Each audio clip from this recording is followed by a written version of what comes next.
Hi. How you doing? How was your week? It was a little bit of a crazy week. Always a little bit of a crazy week. But I'm going away this weekend with my good girl Lisa. So we'll see how it goes. It's the beginning of, well, tomorrow is the beginning of Advent. Advent is the countdown, the expectation to get to Christmas Eve and Christmas, Jesus' birthday, the day that he became a human. And so at church, we count down, and we do it weekly because that's when we come. And every week there's a family, because that's what this is about, isn't it? That comes and lights a candle and says some prayers. And so the kids need to learn this, so that's what I was doing for Sunday school. And then I thought, maybe we need to remember what this is about. So each candle represents a different feeling, a different feeling. And so this first one is hope. So the one that we're going to light on Sunday is the candle for hope. And that's a little hard for me, hope. Well, a lot of things are a little hard for me. So I looked it up. And first I looked it up in the dictionary. And the dictionary says, this is the Oxford Languages Dictionary, hope is a feeling of expectation and desire for a certain thing to happen.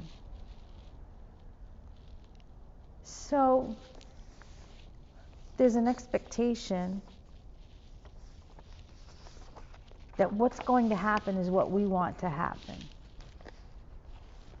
if you go with the definition from there. But in the Bible, there's a couple of verses that talk about hope. Romans 15, verse 13. I pray that the God who gives hope will fill you with much joy and peace while you trust in him, and then your hope will overflow by the power of the Spirit.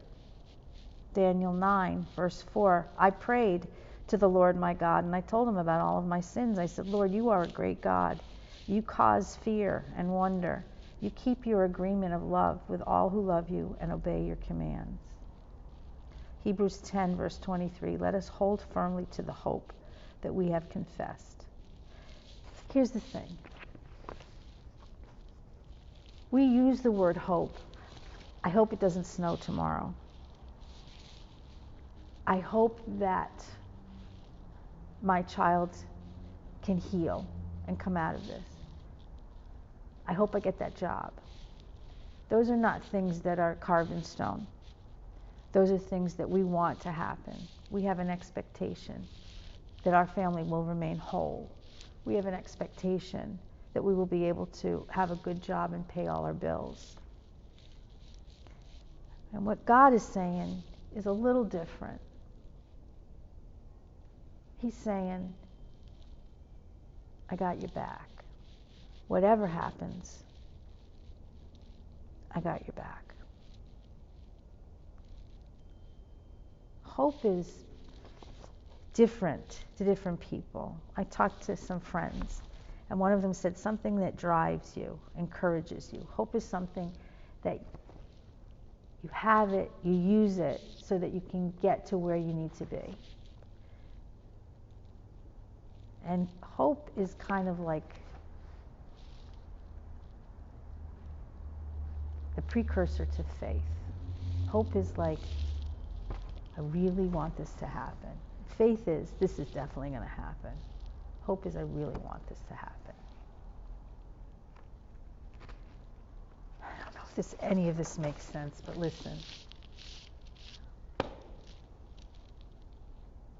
This is what God said. Things are going to happen. Things are going to happen. Good things, bad things, other things. But I will help you through it. So God is not saying that hope means I hope my child will get well, and then they do. I hope I get that job, and then you do.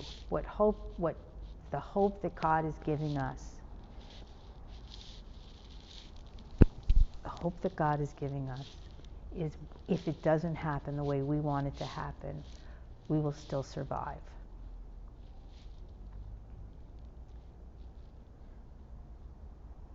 There's going to be things that you are going to be hoping for. Another child in your family. A job that you don't have to worry about paying the rent or the mortgage. Enough food so you can feed your children.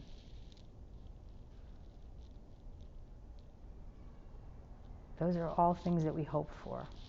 And sometimes we get them and sometimes we don't. But what God is saying is, I give you hope that whatever happens, I will be here for you. I will help you through it. It's kind of tough because we think that God is going to control everything. And so then when something bad happens, does that mean that God caused it to happen? And I asked Kenny that last night. And he said, no, God didn't cause this to happen. What God did was take her and put her in a safe place because maybe it wasn't so safe. He didn't cause her to get sick.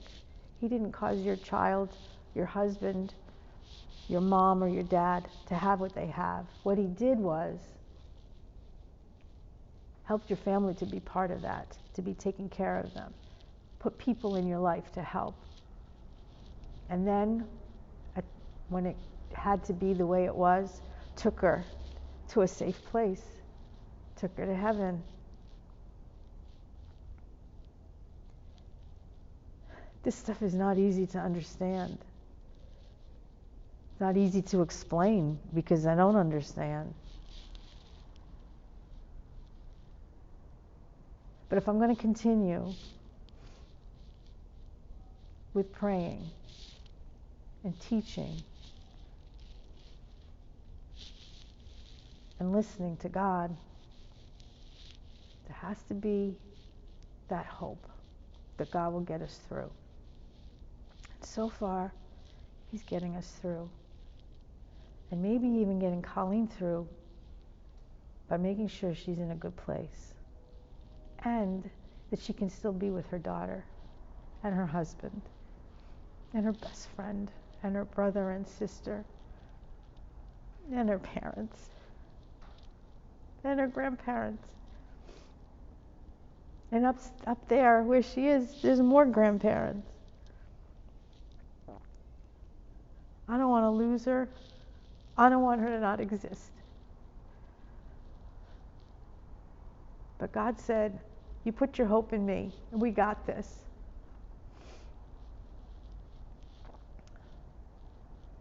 I don't know if this makes anybody feel any better or any worse. I don't know. But I know without hope, it's really tough. Hope is what keeps you going. Like Jules said, it uplifts you. Like Kathy said, it's going toward faith. So whatever you're going through,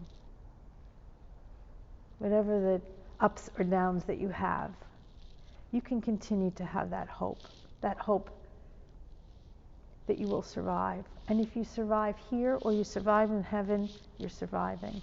You're existing. You're part of this world.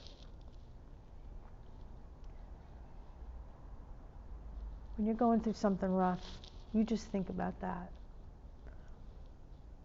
He got us this far. And He's right there with Carl. And He's right there with your loved ones. There's a song, Even If, by Mercy Me. They say sometimes you win some, and sometimes you lose some. And right now, I'm losing bad. I've stood on this stage night after night, reminding the broken, it'll be all right. But right now, I just can't. It's easy to sing when there's nothing to bring me down. But what will I say when I'm held to the flame like I am right now? I know you're able. I know you can save the fire with your mighty hand, but even if you don't, my hope is you alone. They say it only takes a little faith to move a mountain. Well, good thing, a little faith is all I have right now. But God, when you choose to leave mountains unmovable, give me the strength to be able to sing, "It is well with my soul." You've been faithful. You've been good all my days. Jesus, I will cling to you. Come what may, because I know you're able. I know you can. I know you're able, and I know you can, and save through the fire with your mighty hand. But even if you don't, my hope is you alone. I know the sorrow. I know the hurt would all go away if you just say the word. But even if you don't, my hope is you alone. It is well with my soul. Even if you don't get what you think you need, even if you don't get what you know you want, even if that something is something legit that really needs to be, if we don't get it, what we will get is the survival, is the ability to come through the hard times. It's going to be a lot of hard times. Totally know that. But we got somebody to help us.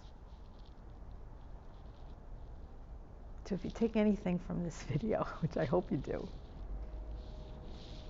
continue to hope.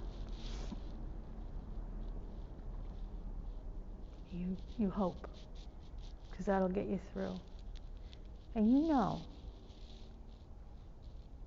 that dying is not the end. It's just a change. And not a change where they're not here anymore, just a change of where they happen to be standing right now. But still with us, still with her girl, still with me, and her husband, and all of us. Just keep that in mind. You have a good week. And continue to hope. Hope and pray and love. I love you. I miss you a lot, but we'll be together soon.